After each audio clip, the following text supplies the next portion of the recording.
So when it comes time to actually assemble these, I have an adjustable square here that I use an awful lot, and I like it because it has a little thumb screw here which you can undo, and then you can adjust the blade so that you can have a short leg or a long leg, you know, and you can get into corners and so on. And so what I'll do is I'll pull that back just past the corner here so that I don't lose this square edge here, and I'll lock it. And when I do bond this, what I'll do is I'll set the square up against here. We'll be putting some adhesive on the end, and I'll obviously use another block steel in like so, and then I'll make a jig, and then I'll push that up here. Now what'll happen is I'll end up with a very nice square joint, which is going to be extremely important.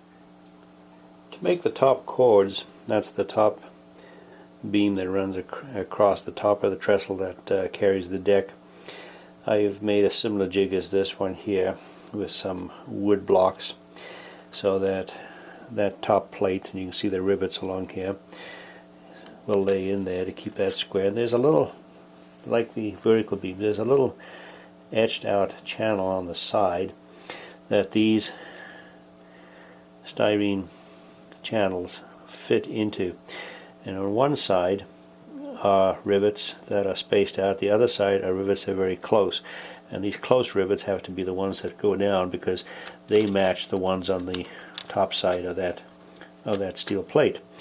And so you'll put some ACC along that top edge and you'll set it in there.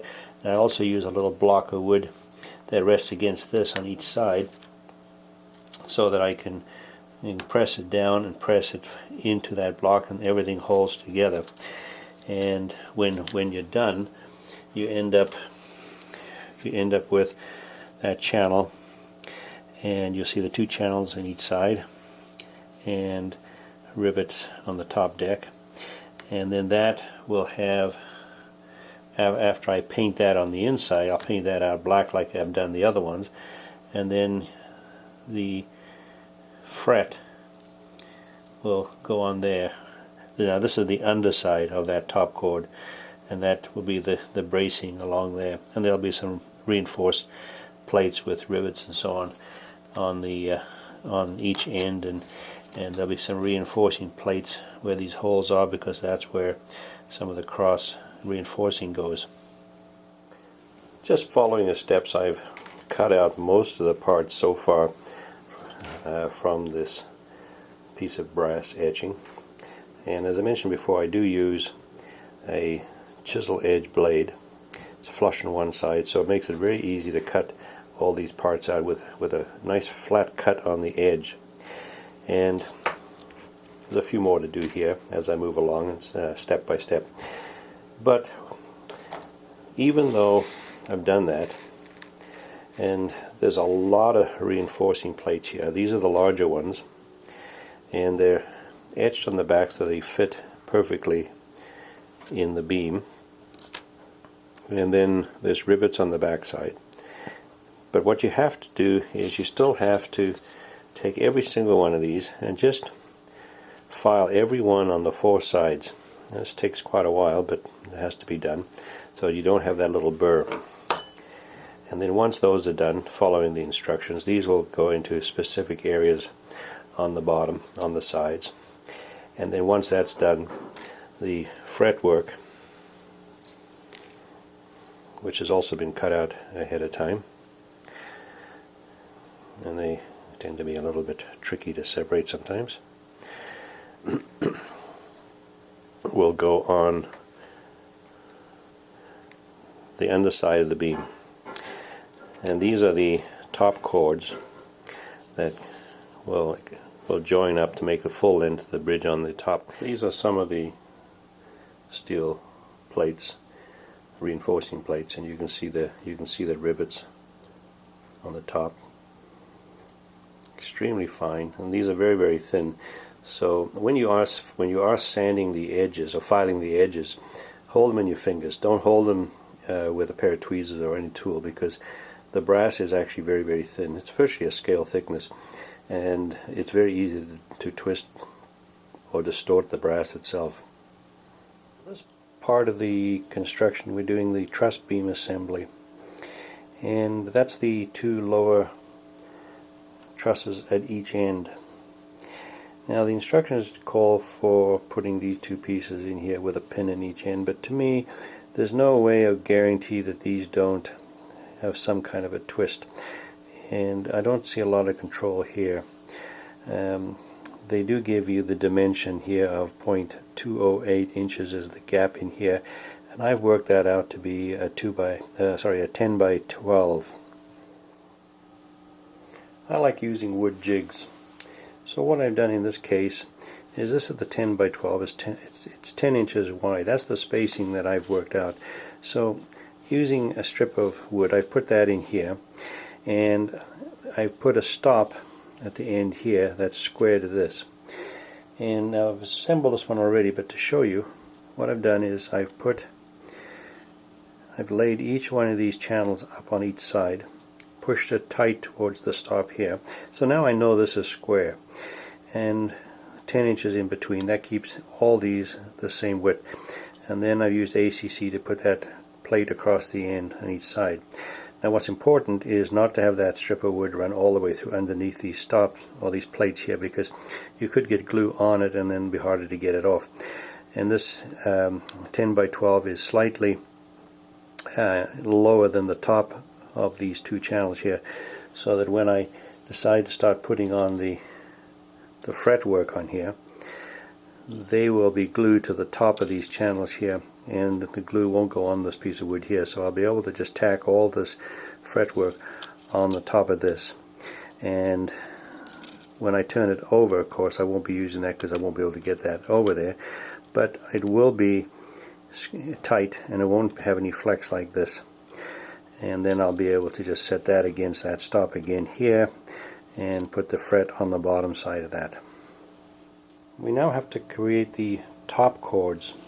This is the underside of it, and there are 4 on each side, and it involves a top steel plate here, which is of course brass, etched with all the rivets. The underside is the fretwork, and then there are reinforcing plates on all these different sides.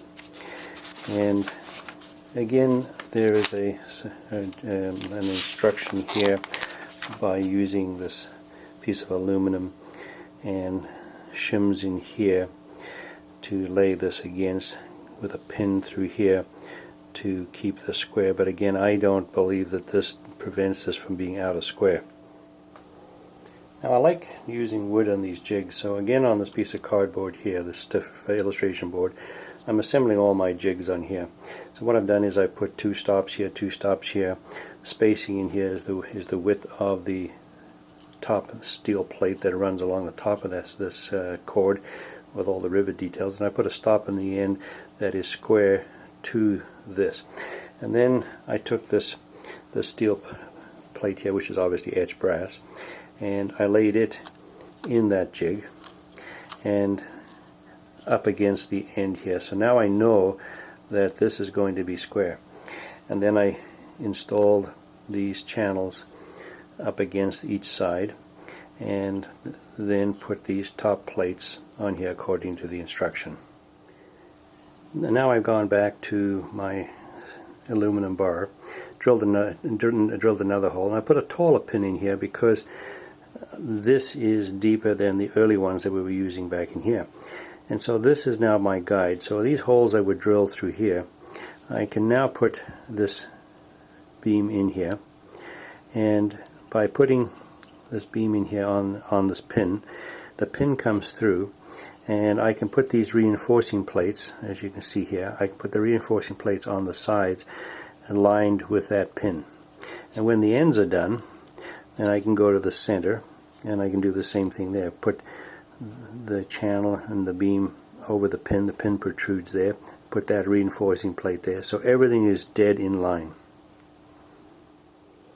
The final assembly now will be putting the fret in here, but with the fret it's going to be very hard to really paint in here. So now that I've got this to this point here, I'm going to paint the inside black, and then I will install the frets on both ends here, and they'll be glued on there. Now what I'm using here is an applicator that I made, and what I've taken a wine bottle cork, drilled a hole in the end of it, taken a large darning needle and pressed the head of it with the eye into that with a little ACC, and that'll lock it in permanently.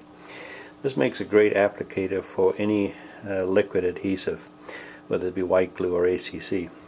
And then of course I'm taking ACC, and I put a little ACC on a surface area, and then I use that as my applicator for the ACC.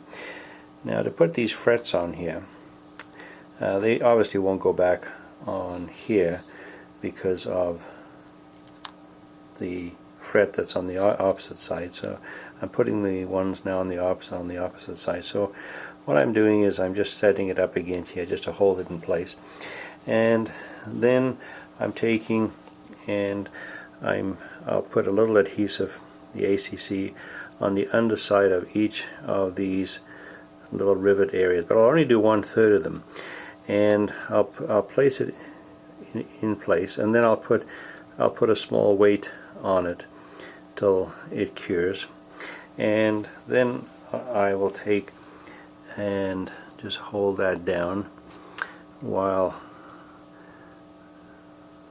I take a little bit more adhesive, and then I'll lift these up at this end, and what I'll do is I'll use a pair of tweezers or the blade, lift them up, and then I'll put the adhesive on the underside of the next third, put it down, and then the final third, the same thing, adhesive on the underside of each one. And all I do is I'll just dip the needle, into, so there's a tiny little bubble of adhesive on the end of the needle, and then I can just touch it on each one, so that and very much control on how much adhesive goes on this fret. And I work all the way down to the end.